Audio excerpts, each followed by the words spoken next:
All right. Welcome back, everybody. Happy Tuesday, and welcome to another Learning Tech Talks, where we are continually exploring the landscape of learning and workplace tech and all sorts of fun things. Today, we're talking micro-learning, but I feel like even that is a category in and of itself that has a level of depth that can't just be summarized in that. So to help me with this conversation, I think we're going to talk workflow learning. What do you think, Michael? Is that a better term? I think that works. Yeah, I think that's good. Bite size, I don't even know. I don't even know how we want to categorize it anymore. The industry categories are lost on me. So again, Michael Yoffe's back, which we were talking about this backstage. You were one of my very first guests back in 2019, pre-pandemic, and then you joined again right after the pandemic, but it's been 2 years since. So we've got a lot to talk through. So thanks for coming back. Of course. Yeah. Thanks for having me. And thrilled to be back. Well, and so as people are joining in, I'm curious for those of you who are watching or listening live before you all tab and work on your other stuff, which we're going to engage you in this one as well. But feel free to let us know where you are, because Michael, let's see, when you first joined, you were out in Portland, I think, just kind of getting things rolling, and even just in our conversation, I think even by 2020 you had moved again, and then you've moved a couple others. So where are you now? Great question. Yeah, things come full circle. So I'm back in Portland. Okay, now you're back in Portland. All yeah, right. yeah. So currently living in New York and visiting my family in Portland for a few weeks. So yeah. Okay. Okay. So you're not living in Portland. You're living in New York, but you're in Portland right now. That's right. Yeah. Yeah. Okay. All right. All right. Well, for everybody watching, my background has never changed. Still joined by Fred. Oops, on this side, and yeah, here in Milwaukee. So let's get into this, because again, if people, I do think even just talking about this episode coming up before we went live, I think Arist is a pretty well-known name now, which I don't think it was when you first joined in 2019. I think it was like, what is this whole text message thing, which was a very specific niche that you were targeting. It's since expanded. But for those who may not be as familiar, do like the 2-minute summary of how do you describe Arist now? Because I'd actually be curious how you describe it now versus how you did back in 2019. Yeah, sure thing. So I think the super high level overview is that Arist helps companies like Amazon and Intel improve performance and shift behavior in the flow of the tools we use every single day, right? So Okay. what we're really focused on is how can we deliver learning in a bite-sized way, both learning and communications, in tools like Microsoft Teams, Slack, text message that folks actually engage with on a regular basis. And so what we find is that there's a ton of research on space learning and space behavior change. What we try to do is take all of the research on how to create effective learning outcomes and package it into a tool that's delivered, where people usually spend their time. Okay. Because back in 2019, it really was focused on the text messaging side of things, which I remember when you and I first connected, I was really impressed with what you were doing with that and how you were taking really what often would be this very thick, meaty subject of a topic and then actually kind of tearing it apart in a meaningful way and helping people digest it over time through text messaging. But it sounds like now, as you've gotten more into the corporate space, the need to be able to meet people in things like Teams and Slack and some of these other big communication tools is really, where do you find people using it most now? Is it an even split? Yeah, great question. I think it really depends on the workplace. So what we're obsessed with is meeting people where they are and delivering the right learning in the right place in the right time. And what that looks like is that, for a frontline employee, that may be via text message or via WhatsApp, whereas for somebody at their desk, that usually is via Teams, sometimes Slack, depending on the company. So it really depends on where they sit in the organization, where they spend their time, really. Okay. All right. Well, see, you didn't say WhatsApp before either. Okay. So what are the different tools that you really integrate well with? So you said Teams, Slack, text messaging. You mentioned WhatsApp. Are those the four, or are there other ones? Yeah, sure. We also do email. So we have a number of clients that use Arist with Outlook. And then we're exploring Google Chat Google Chat, Zoom Chat, and WebEx on the horizon as well. Okay. Okay. Got it. All right. So yeah, really those almost workplace techs that people are using every day as part of that. And so what's that journey looked like? Because if we were to take a trip down memory lane over the past couple of years, the first time you were on, it was pre-pandemic. And so I don't think any of us predicted what was going to happen in 2020. So I have no doubt that that put a little bit of jet fuel in the gas tank. But what if we were to kind of look down the trip of memory lane? What has that looked like? And then I actually want to get into kind of what it looks like today. But just even hearing that journey would be great. Yeah, sure thing. Arist started initially as a way to deliver learning in war zones, right? So my background is in Okay.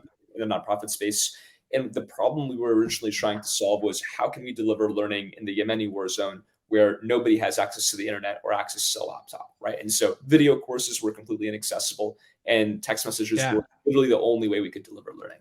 I think what we found is that by breaking really complex subjects down into bite-sized chunks and delivering them in a spaced out way via text message, we started seeing much higher rates of adoption, engagement, and satisfaction because we were meeting people where they are.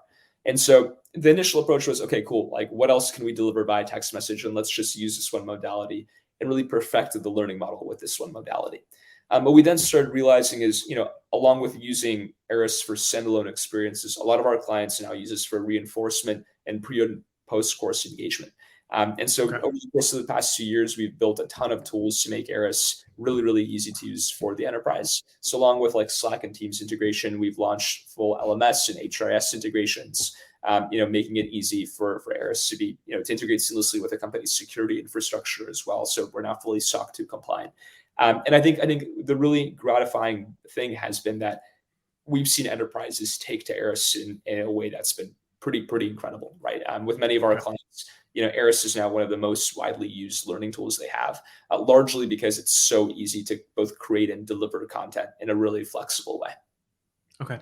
Well, and so as a follow up to that, because I think, and we'll spend some time unpacking this one a bit, but initially, and I remember this initially, kind of some of that primary use case was if you have digital content or a digital experience, this is just a way to, like you said, space it out Yeah. and make it a little bit more consumable, not only by putting it maybe in a tool where you're a little more familiar and more likely to engage, but also by making it a little more bite sized so that instead of having to go through a 8-hour workshop in one shot, you could take these bits by bits over time, actually doing stuff. And you had some engagement capabilities, which I want to flesh that out more too. But it sounds like, and this was to me always one of the things that I thought, and we can spend a little bit of time here on this, that I saw the opportunity, and it's interesting that that's now really picking up, is this pre and post live experience component, which is often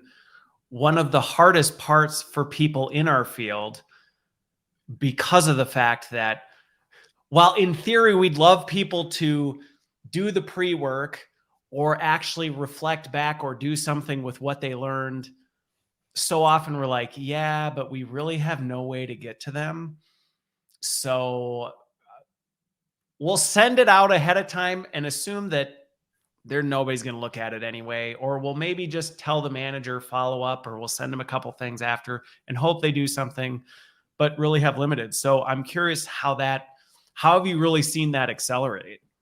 Yeah, sure thing. I think, yeah, today reinforcement and sort of pre and post course engagement is a huge use case for us. I think a Okay. few key considerations why, right? If we look at the landscape of most L&D teams in terms of what they spend their time on, right? On one end of the spectrum, you have sort of basic communications, right? A lot of L&D teams today are tasked with just delivering basic comms along with everything else to do. I think a typical L&D team today does like 30 jobs, right? It's like pretty insane. I think everybody does like 30 jobs in 2022 at this point, just because things are changing so fast. It's like, can you do that? Okay, great. Why don't you just do that then? Exactly. Yeah, it's insane. Right. But what we find is that, there's, if we go sort of up the ladder, right, there's communications and there's sort of basic e-learning experiences. Then you have these more in-depth, like virtual instructor-led trainings. And then you have these really, really complex and in-depth experiences that companies spend a ton of time and money on. What we find is that like 80% of the content is pretty fundamental, right? It's basic communications, basic skill building, and all of that should be delivered in a bite-sized way in the flow of work because it's just more agile and far easier to deliver, like in a way that people actually will engage with. Because companies today spend like a crazy amount of their time getting folks to come to these experiences. Like course marketing is a huge part of an L&D team's It's time. huge. It's crazy. Yeah, it's like we did some research and it was like 25 to 30% of an L&D team's time is just getting folks to show up, right? But what we find is that even for the really in-depth experiences, once you actually get folks to show up, even if people go through a super in-depth 8-hour workshop, they forget everything like 3 weeks later, right? And so the post-course reinforcement. By the time they get on the plane, half the time. Exactly. And look, the thing is that, as L&D practitioners, what we actually end up caring about, and the results that we care about driving, are performance improvement, knowledge retention, and behavior change. And none of those happen in the course of a one-time experience, right? All of those happen over the course of a longer period of time. And so what our goal is like, how can we help folks actually create and track, right, knowledge retention, performance improvement, and behavior change over a longer period of time in the tools that folks actually use, so we don't have to go chase them, right? Okay.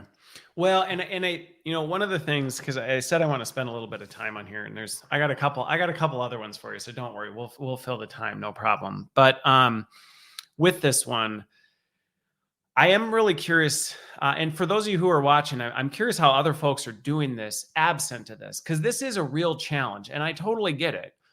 Sometimes people assume because I'm big into tech that I am opposed to all things live, and I'm not. I mean, look at this. We're going live, right? So obviously I see value in doing things live because there is that opportunity to connect and collaborate and brainstorm, and there's all sorts of value in bringing people together.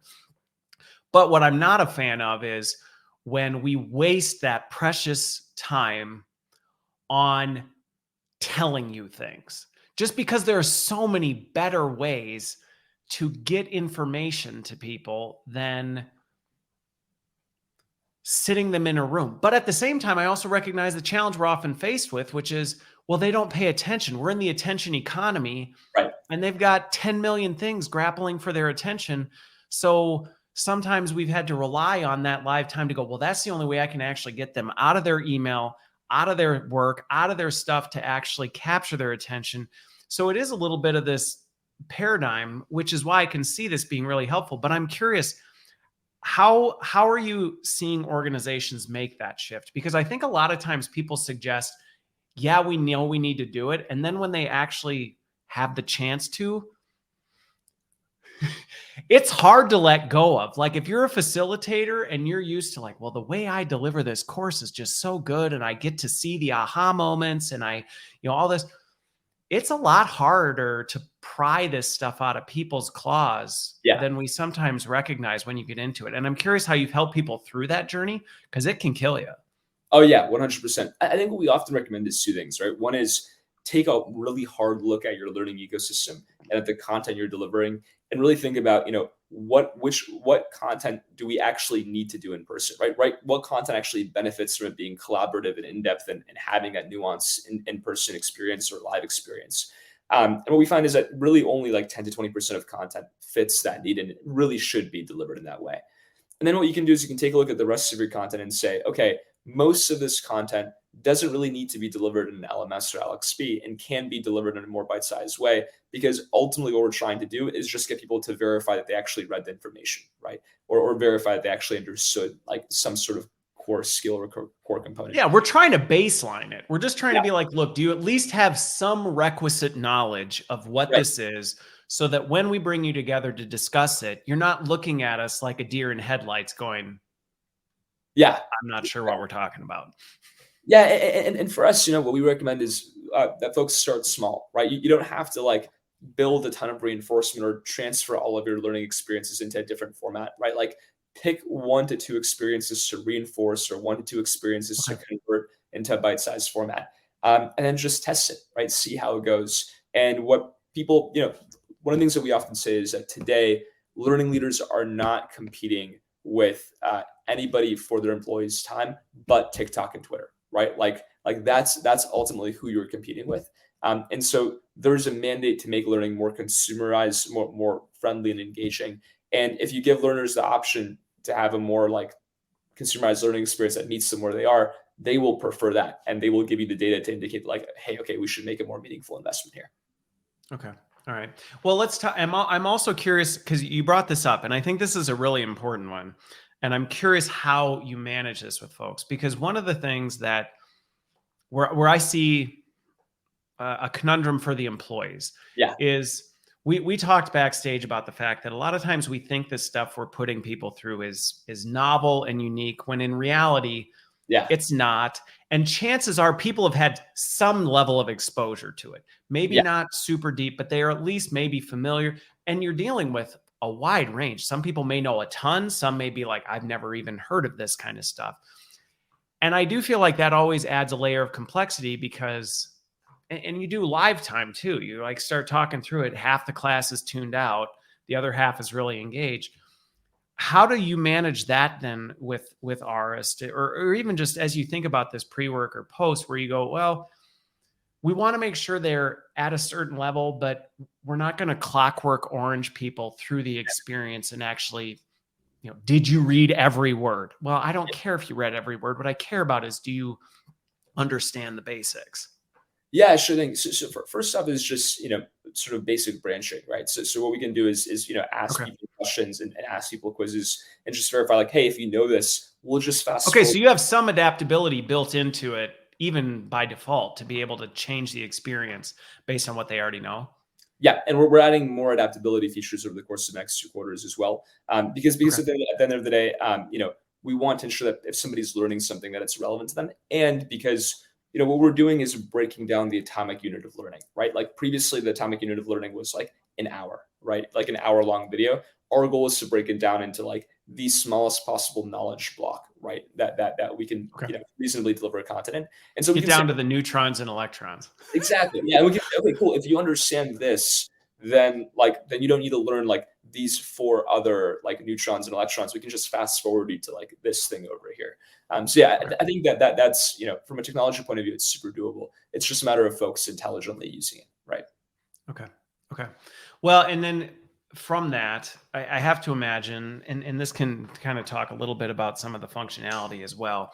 From an analytics standpoint, I mean, Yeah. to me, that's one of the benefits of doing this digitally versus live, which is why for me, the whole knowledge transfer live, Yeah. it just drives me bonkers because I'm like, not only is it just not as effective of a way to do it, but the fact we really can't pulse whether or not people know it. We can say, oh, I thought I saw light bulb moments, or people seem to understand, but we don't necessarily really know. Where I think, I'm curious on the analytics side. You've said you've come quite a ways in terms of what those analytics are. I have to imagine then that's a part of it because you can actually start to see like, well, what is the maturity or what is the knowledge baseline of this group of people or of these individuals that are going to be coming to this? Yeah, 100%. I mean, we're not at a point where we can capture far more data in Arist than in any LMS, right? And the reason why is because we're interacting with learners every single day over the course of a long period of I time. thought you said you're not. And I'm like, wait, what? I would feel like you absolutely would be. Okay, you Oh said yeah, you're, yes. we are. Yeah, far more data. Yeah. Yeah. Yes. Yeah. To clarify, we are capturing data.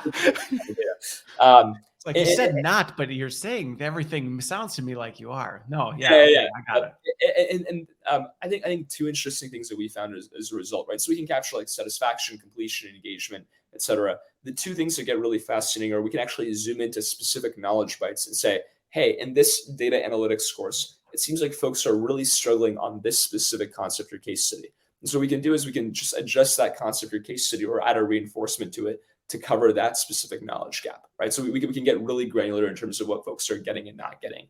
The other thing that we can do is because we're capturing data over a longer period of time, we can actually verify long-term behavior change and performance improvement and knowledge retention as Okay. well. We can check in with learners 30, 60, 90 days later and say, hey, do you remember this? Why or why not? Like what have you like actually implemented this skill? And so that just gives us a lot of data on like, okay, cool, people are actually implementing and using this, right? Okay. Okay. Well, and I think that going back to kind of the identity crisis that can come with this. I mean, this is a real thing where if you're used to delivering these courses live, and a lot of what you've based your strengths on is your ability to kind of reach a class, read a class, do some of this stuff. It can feel a little like, wait, so this tool's going to be doing this for like that it can be a little bit creepy or threatening. But to Yeah. the point of what you even just shared with this, I feel like the view and lens you can get into your audience actually allows you to be a more dynamic facilitator because you're actually able to see, especially I'm just thinking pre-work. We can Yeah. also think of post-work, but I'm thinking pre-work as you're preparing these folks to come to this, which first of all, it's already hard enough to get enough people to show up, Yeah. but now if they're starting to see some incentive of, oh, these are some of the things we're going to be getting into and all of these other things is huge. But then also you can start to see, okay, based on this group, these are some of the key areas where, you know what, I actually can probably spend less time on this because that doesn't necessarily really seem to be a gap Yeah. or an area people are struggling versus, whoa, clearly this is an early stage. They are not familiar with some of these concepts and what it actually looks like, which then you can actually spend time and personalize that precious live time far more than you could if you just said, well, you showed up. I don't really know what you did. So let's try and get through all this. Yeah, 100%. And the thing is look, in a hybrid or virtual setting, the time that we have in person or the time that we have live is incredibly precious, right? As you said, like we can't waste that time. And so what it ultimately does is it lets facilitators be that much better at doing what they do because everybody shows up to a session like knowing a baseline of knowledge, engaged and ready to learn because they've already covered all of the core essentials. And the in-person time is really used for collaboration, in-depth discussion, getting into the details, right? It's just a better use of time. So okay. So Ethan, by the way, I see your questions. I'm going to ask the one just kind of in conversation because it makes sense where we are right now. And then the second one is actually something that I want to dig into a little bit more. So I am curious on the kind of pre or post. I like the way Ethan put it, the drip campaigns. Yeah. Almost in a sense of kind of saying, hey, let's drip some of the stuff either before and after to kind of sustain what we're trying to do here. I'm curious if you see some trends around how long or what kind of trends are you seeing around that? Is it something that there's consistency? Is it really dependent on the depth of the topic? Are there any best practices you're seeing coming out of this? Yeah, and you're not going to like my answer. The answer is that it varies, right? I actually will like it because I say it depends to everything. Yeah. I think it's so.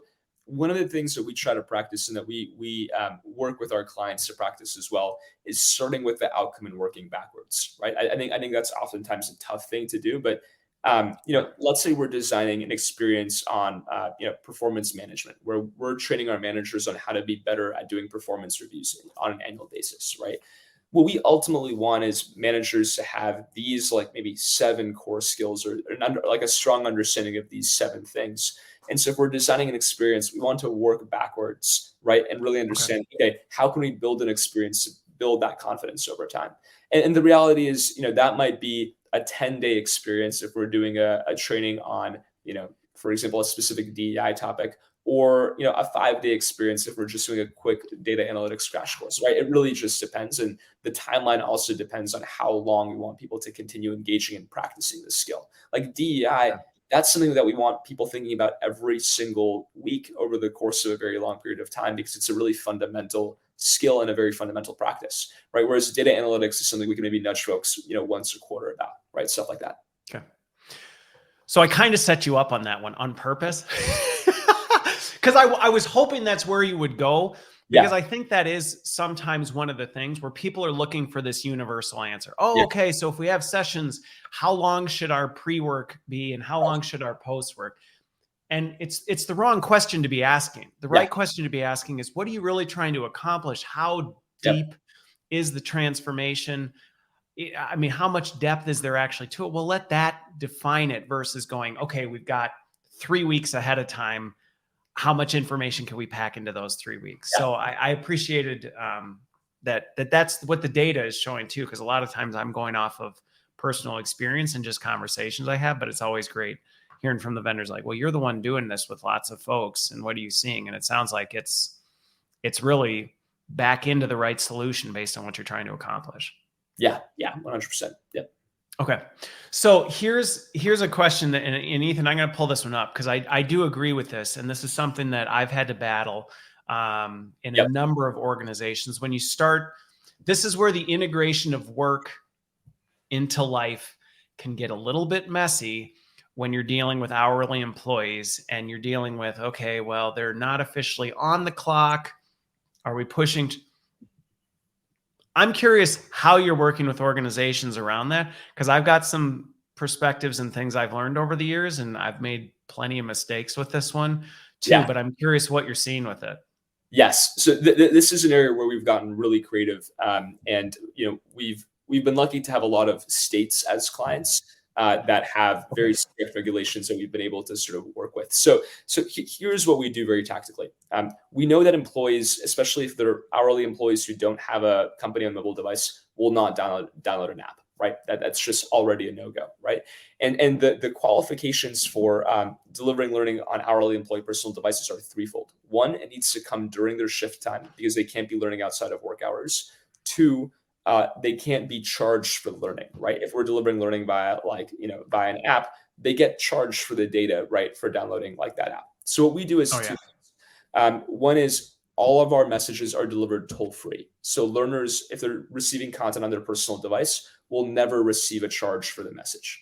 The second thing that we do is we integrate with the HRS, or a shift scheduling system, to lock content to a learner's shift time. Right. So if a learner is on a shift from 8 to 4, they can only engage in that content from 8 to 4. And the third thing that we do is that we have a wage and hour compliant opt-in process. So learners can plug in their personal device. We automatically encrypt it and then give them a secure opt-in process. And so that way learners could, on an hourly basis, can learn on their personal device while still maintaining wage and hour compliance and not adding any costs to the employer or the employee. Okay. Well, I appreciate the comprehensiveness behind that, and the fact, because inevitably, to me, this is always one of the risks. I mean, for learning leaders out there, if you have hourly employees, it is something you have to be thoughtful about, because you can get yourself in some major, major trouble if you're like, hey, this is great. We can push learning to people, 24 hours a day. And all of a sudden the conversation comes up of like, well, am I getting paid to do this type? And you can find yourself with general counsel real quick. And there's some very uncomfortable conversations if you aren't prepared for them. But I am curious with some of that, because this is one of the things that I think sometimes is really important from a company standpoint, is the culture of mandatory. I think that's one of the things that you really have to look at, because it's like, yes, if you're forcing people to do things, then yes, it's one of those things. But if you're creating a culture where people want to do it, it's different. It's different because it's like, I'm not making them do that. And I think the fact you have that opt-in to go, listen, we're not going to make you do this, but if you want the flexibility because this is interesting to you and you want to be able to receive this on your personal device, here's the opt-in, so we can make sure we check all the legal boxes. It says just FYI, you're not getting paid for this and da-da-da-da, but we want to give you the flexibility, which I think we're going to have to deal with more and more as we start focusing more on consumer grade experiences that people actually want to engage with. Yeah. Well, and the thing is look, 99% of folks opt in. Right, like the actual rates of people opting in, if you make opting in as easy as texting a code to a number, are incredibly high, right? And what I find interesting, that's what I was going to ask, is what you're actually seeing with the opt-in, which it sounds like it's extremely high. Yeah, super high. And then for folks who don't want to use SMS, they can always use WhatsApp or email as well as a backup, right? And so between the three modalities, like we essentially get to cover everybody. And again, like people, especially what we recommend in terms of rollout planning is start off with optional enrichment experiences, right? And then dive into compliance training from there, right? So start off by, training your frontline employees. Professional development stuff is a good, versus this is mandatory annual training. Right. And you can get to the annual training eventually, right? But like a lot of it is just about having that first experience, be like, oh, hey, I'm learning about like my 401k or like my credit score, or learning about like my company's financial statements, and like learning about data analytics, right? Like the company's investing in me on a device that I already use. And then eventually it's like, okay, my compliance training is here. That's not too bad, right? Yeah. Well, it's interesting you say that, because I think that's something you could walk away from and miss if you're thinking about this in terms of how to stage and prioritize this, where it may be, well, what the business may be trying to push for is get the compliance because we're just trying to push completion type of a thing, versus going, yeah, but that's not necessary. Like, that's not the kind of stuff that people go, you know what? I would like the convenience of being able to look at this whenever so that I can take care of it on my own time type of a thing. But once they warm up to, okay, there's value coming through this channel, I'm more open to some of these things that it's like, well, the convenience of not having to deal with this during my shift type of a thing, because it's not that bad anyway, and it's much easier for me to consume it for that. It's easier to win people over if you approach it like that. So I'm glad you actually brought that up. Yeah, without a doubt. Yeah, again, a lot of it is if you ask people where they want to be met, like they'll tell you, right? So, okay. One question that came up with Joseph, it's actually kind of an interesting one. And I don't even know that you'll have an answer at this point, but I can see this maybe, when we check in, as we check in further down the road, because I think, unless you've been under a rock, every company is trying to solve this skills thing. Yeah. And everybody's using the word skills and skill development, and we're a skill-based organization and yada, yada, yada. But actually understanding what skills are and the fundamental process it takes to develop them. I know you said it depends on this, but it'll be really interesting. And I'm just even curious if there's any just even coincidental type things that you're picking up that are starting to say, this actually is the complexity of what we're dealing with when we talk about actual skill growth. Because this idea that people can develop skills in a couple of days, it's like you can't do it. Yeah. So 2 points of view and just 2 pieces of data that we found, right? So one is that if you're a developer, I'll use like fundamentals of data analytics as an example. It's like one of the most popular skills that we've seen, right? So if you are on a data analytics pathway and your goal is to be like, reach a certain level of comprehension of data analytics, if we're training you on fundamentals of data analytics, what we find is that in 10 lessons, we can usually get you to a baseline where your level of confidence in that skill goes from like, 40% to like 70%, right? So we can usually get some pretty meaningful increases in confidence right off the bat. And confidence in application is really, at the end of the day, how we can actually measure skills, right? Like, are you confident in your ability to use a skill? Are you because confidence is your willingness to actually take action on it. If you're not confident, you're not even going to be willing to step off the diving board and jump in the pool. Yeah, exactly.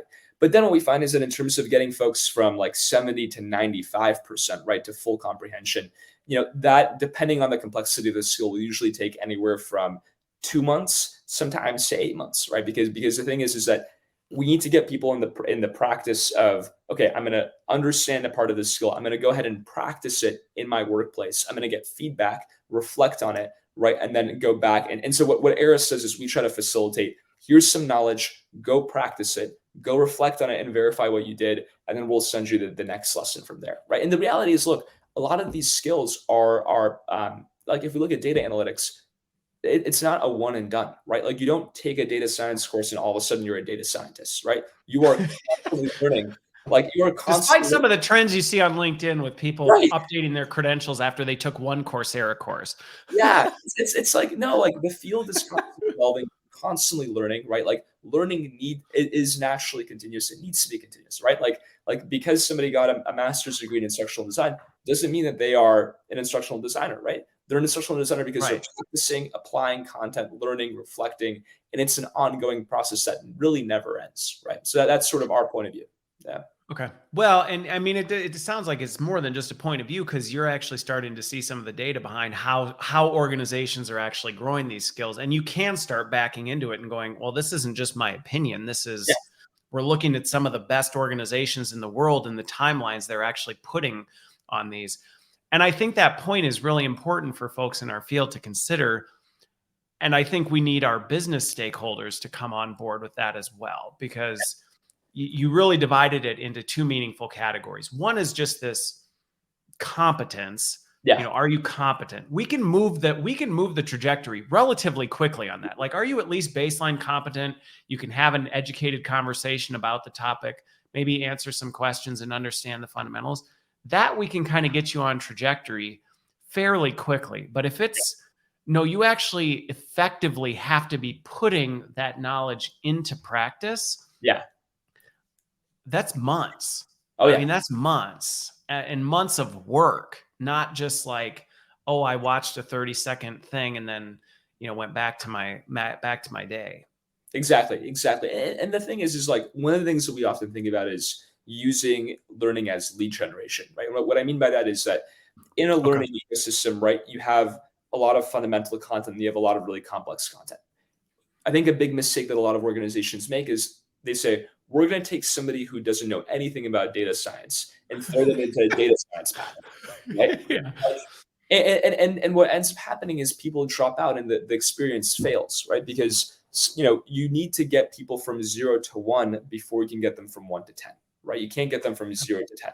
And so a lot of the use cases that we find a lot of our clients use Arist for is, how can we get a bunch of folks from 0 to 1 on data analytics or data science, and then for folks that are interested in going further, we'll then use that as lead gen to get them into a more in-depth program, right? But it's really saging the experience and not having people go into a 9-month data science pathway when they have never used like a calculator, right? Like you need to be well, and I actually love the fact you bring that up, because fundamentally, as we think about our content strategy as learning leaders, and even the way we influence business, I know talent mobility platforms, and I know there's a lot happening in the skills space that is giving us greater insight into what our workforce is capable of and what there's interest of.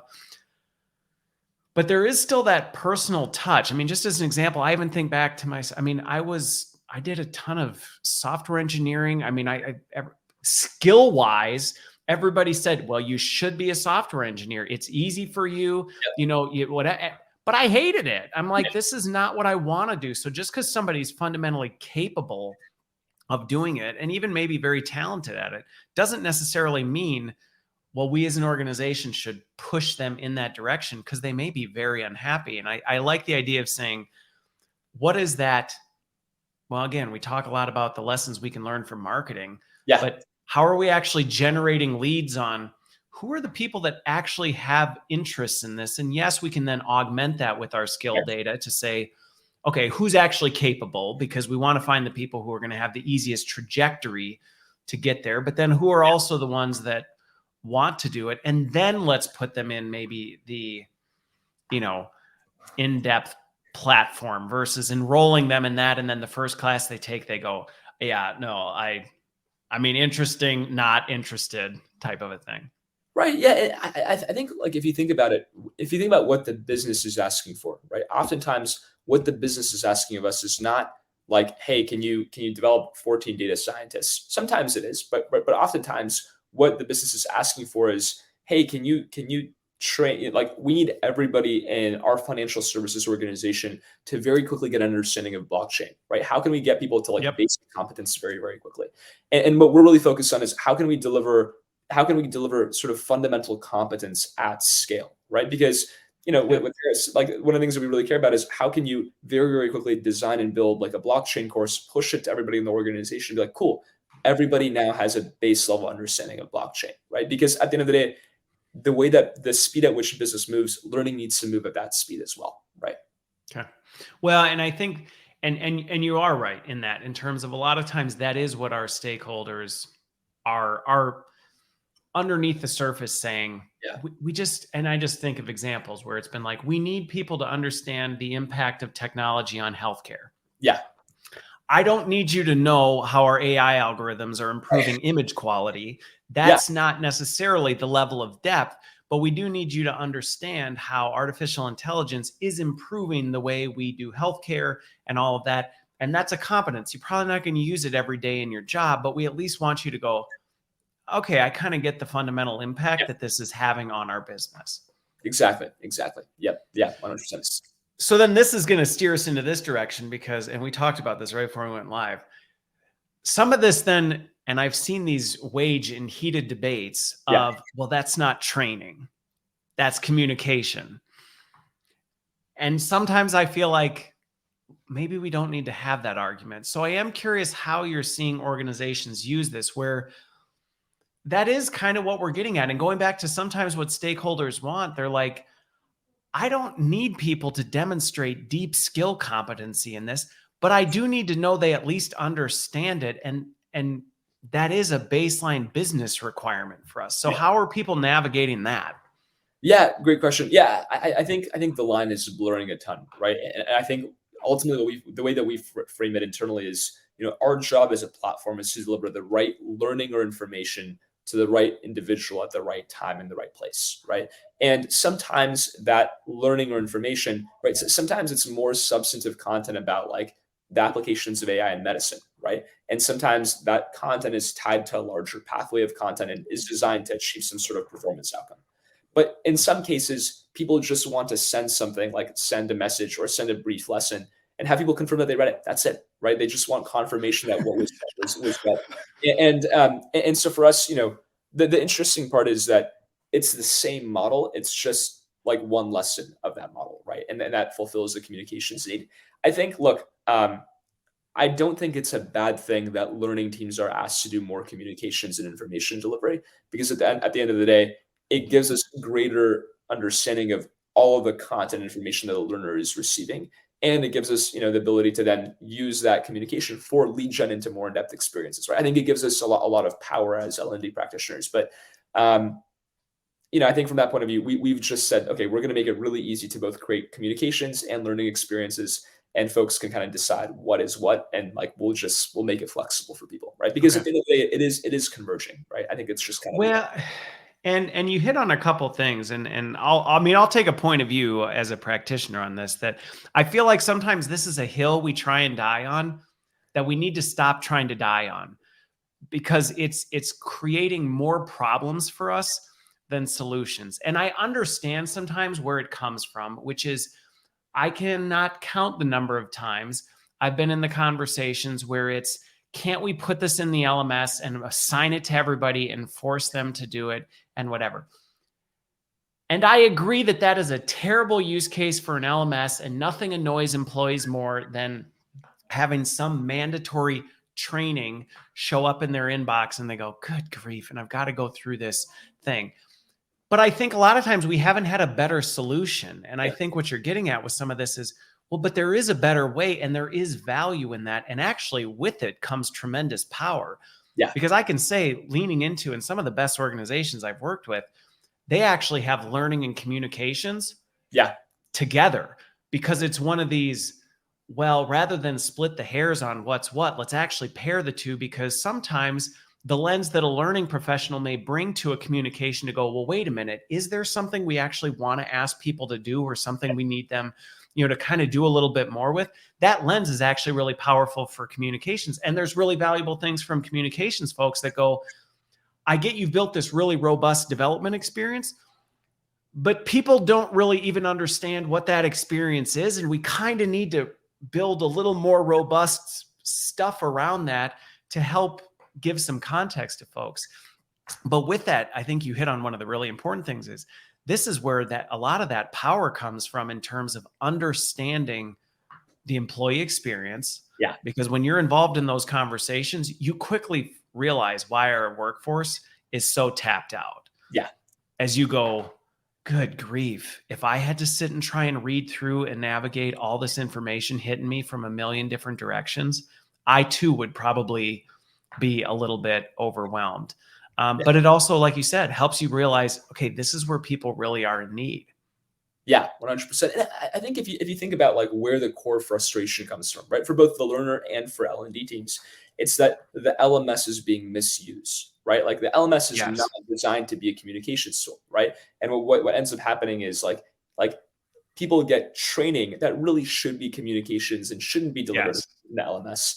I think that's sort of like, I think, look, our point of view, and we're super biased, right? But our point of view is that, like just to be blunt, like our point of view is that so many of the challenges that L&D teams face are because the LMS hosts us hostage, right? And is not. It does. Right? And like LMSs are great for certain things, right? They're really, really good for certain things, but the fact that a tool that was invented by the Department of Defense for fighter jet compliance, right, is being used to shift behavior, right? Like that's our primary learning experience platform and communication platform, right? It's just not what it was designed to do.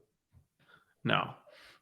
Well, and I think that's one of those parts where I get the conundrum, and this is where I think as learning professionals, I understand why we're trying to die on the hill sometimes, because it is, to your point, it's like, we know this is a terrible employee experience, and we hate, and again, and this is another one I get, is then people look at us, right? Yeah. They go, you guys are awful because you keep pushing this crap at us. And we're like, we did not do this. We had nothing to do with it. We did not want to do this, but your name's attached to it. And so it's Yeah. like, yeah, that learning and development team that keeps jamming these stupid PDFs down our throat, you know, that I would have rather just gotten an email. The gate told me to give a heads up.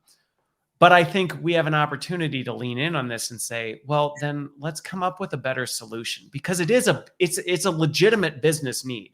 Oh And yeah. dying on the hill a lot of times turns into a perception that we're denying that Yeah. it's a need. We're arguing you don't need that. And it's like, actually, yes, we do, but we need to help them see a better path.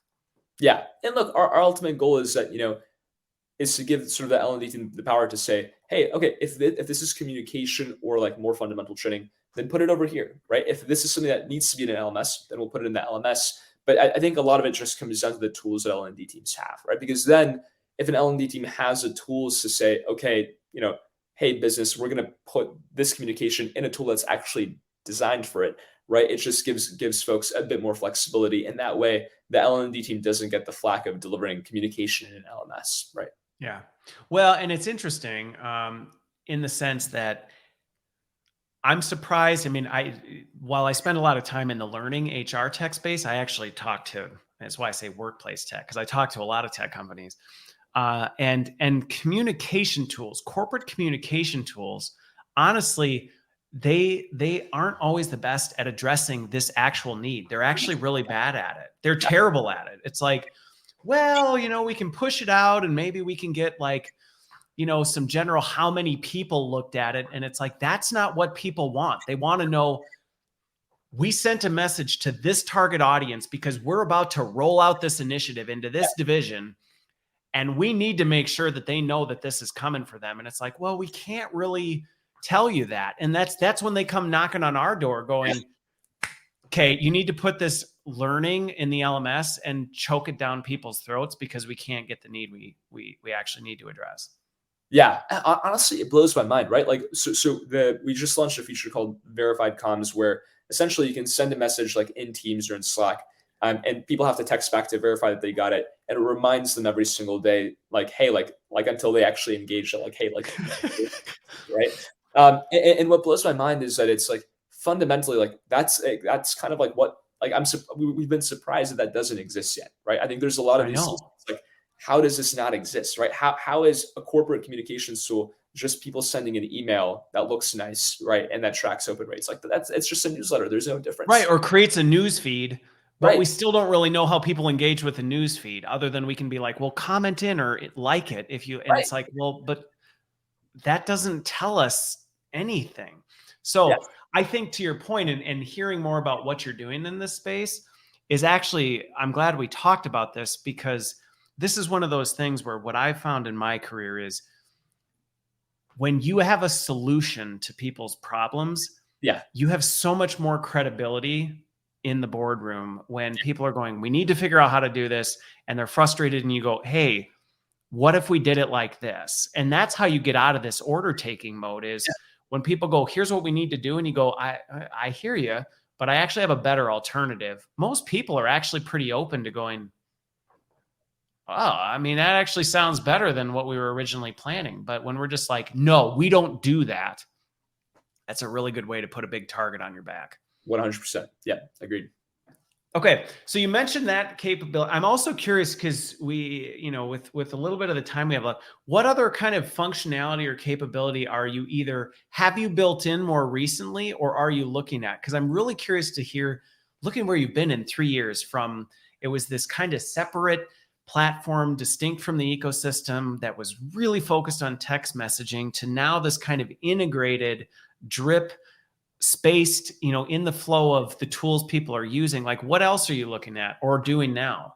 Yeah, I mean, we've been cooking, right? So there's a ton of stuff that's been We happening. can geek out on this for the rest of the show. It's totally fine. What's up? We can geek out on this for the rest Oh of the yeah, show. yeah, perfect. Yeah, so I think two things. We've done a bunch of stuff that we're pretty proud of.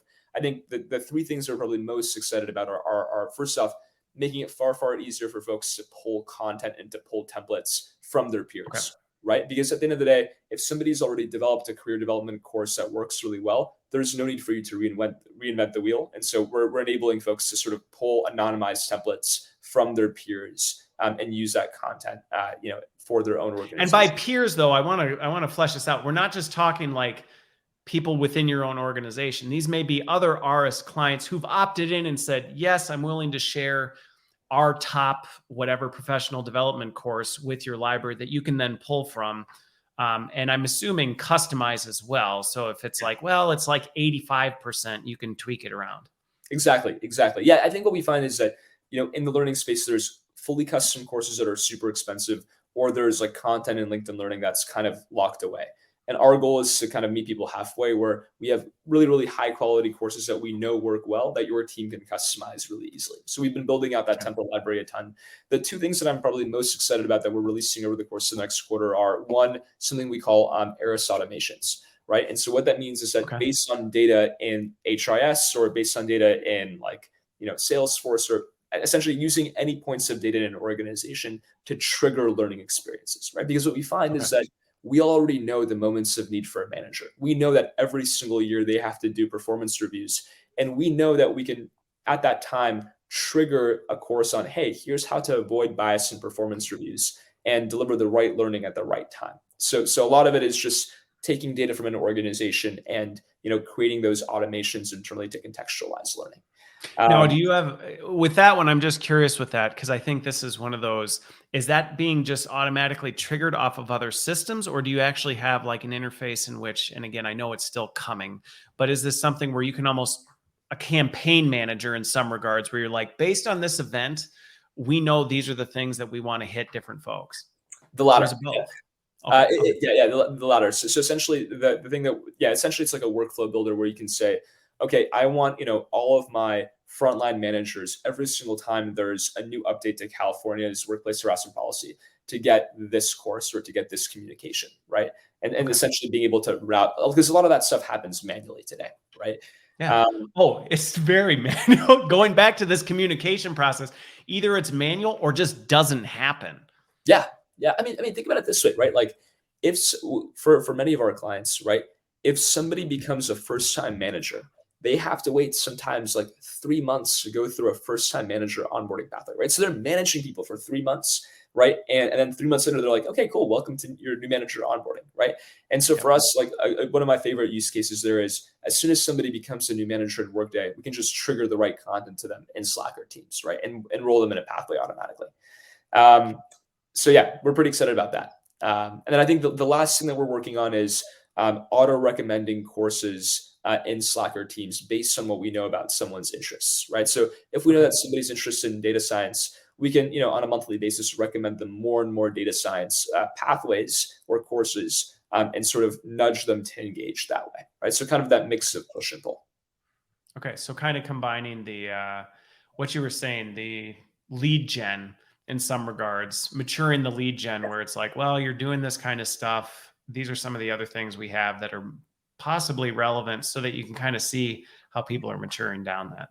Yeah, exactly. And I think the cool thing is that, once we have the learner's attention, right? Once we have a conversation with the learner via text message or Teams or Slack, everything changes, right? The amount of data that we can capture changes. Our ability to interact with the learner more often changes, right? It just gives us a ton more flexibility to really engage with learners in a meaningful capacity. Okay. All right. So final question for you, since again, it's kind of like the 3-year anniversary for us on this one. Is there anything over the past few years, as you kind of look back on this, that you thought you were going this way and you just went in a direction you did not expect? I mean, you've kept pure, because I remember pushing you back in the beginning of like, well, are you thinking of going this or this and this? And you were pretty, and you have, I mean, hearing what you're doing with it, I think you've expanded in meaningful ways while staying true to what you initially set out to do, which is commendable. Are there any things that you go, this was just a totally unexpected thing that we didn't see coming? That is an awesome question.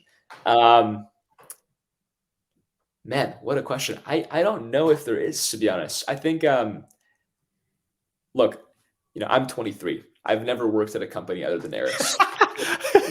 So for me, like, That's the funny part, because I remember 3 years ago, like I think you were still at Babson, weren't you? Yeah, I was. Yeah. So I think when we I think I was like 19 when we had our first chat, like 19. Yeah. And I think I just turned 20. And look, I think the reality is that I never thought that I would be, a 23-year-old working in learning and development. I didn't know that learning and development existed as a profession or as a field, right? Okay. So I think that's the thing that's caught me off guard the most. But I think for me, like the way that I see it, learning and development is the single most impactful role in an organization. And the reason I feel that way is because if you really think about it, you know, every single one of us oversees a university, right? Like some of the largest universities in the world, right? Like if you're the head of learning at McDonald's, you oversee, right, like a 1 million-person university.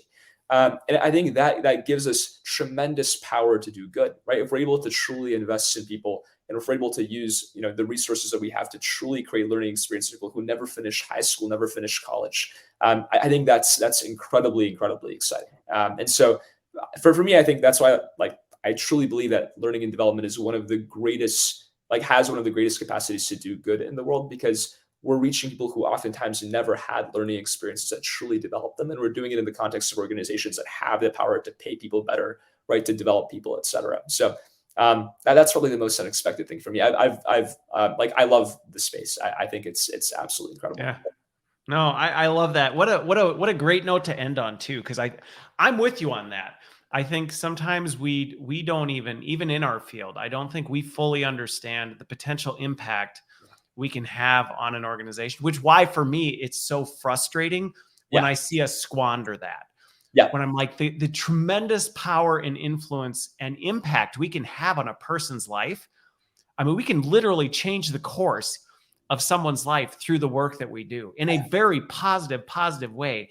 And so when I see things where I go, and that's what we're doing with all this potential, it can send me up a wall sometimes. So no, I have tremendous respect for what you did. And again, from the 19, 20-year-old college student who was out to change the world in third world war-torn countries, that now has taken that and brought it into a wide array. I have to imagine, I mean, you've got to be doing stuff in academia as well, I would imagine. Are you doing things outside of just the corporate sector? Yeah, sure thing. So we operate on sort of the TOMS model, where for every company that we partner with, we donate nonprofit access or subsidize nonprofit access. And so That's that's awesome. reached a number of universities, nonprofits. That's probably the most exciting part of the work that we do. And it's been incredible being able to support organizations that really need accessible learning over the course of the past few years. So. Well, the good news for that is you're making an impact on folks earlier on, so that they have a better trajectory than maybe some of the folks that who didn't have that opportunity. The challenge for us as learning professionals is the next generation has wildly different expectations of what they're expecting from corporate learning, and that's only going to get more intense. So the days of being able to be like, well, we'll just keep doing what we've always done. Yep. It's not going to fly. It's not going to fly. So, well, as always, Michael, I always appreciate our chats, and I appreciate you taking the time to give me an update on this, and also just chat about what's going on and how we can think about skills and just make learning more meaningful. So thanks for the time, and thanks everybody for watching. It was a great conversation. Awesome. Appreciate it. Take care. All right. See ya.